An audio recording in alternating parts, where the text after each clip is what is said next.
Le chef de la NHTSA qui a mené l'enquête sur le pilote automatique de Tesla démissionne. Ah ouais, étonnant ça. Bon, je passe l'intro parce que c'est encore une fois, c'est super long sinon. C'est pas très intéressant.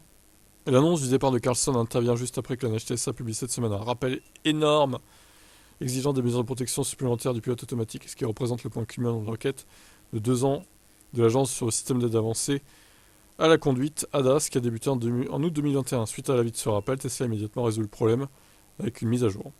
L'une des choses que nous avons déterminées est que les conducteurs ne sont pas toujours attentifs lorsque le système est activé, a déclaré Carlson. En réponse au rappel, Tesla a détaillé l'ajout d'une surveillance plus stricte du conducteur en décrivant donc le remède intégrera des contrôles et des alertes supplémentaires à ceux qui déjà existants sur les véhicules concernés pour encourager davantage le conducteur à adhérer à sa responsabilité de conduite continue à chaque fois que l'autosteer est utilisé.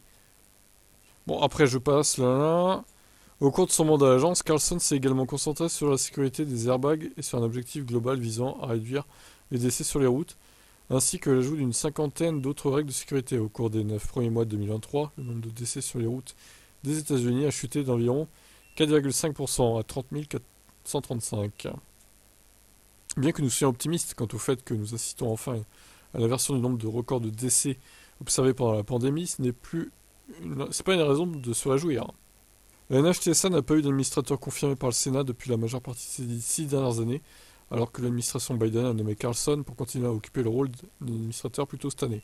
La Maison-Blanche a ensuite retiré la recommandation suite à l'opposition des républicains à la décision. Biden n'a pas encore annoncé de nouveaux choix pour le poste. Ok.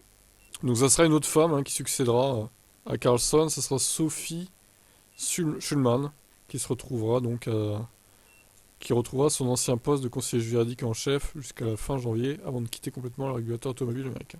On verra donc s'il y a d'autres enquêtes concernant Tesla ou pas à l'avenir suite à ce changement, ma foi.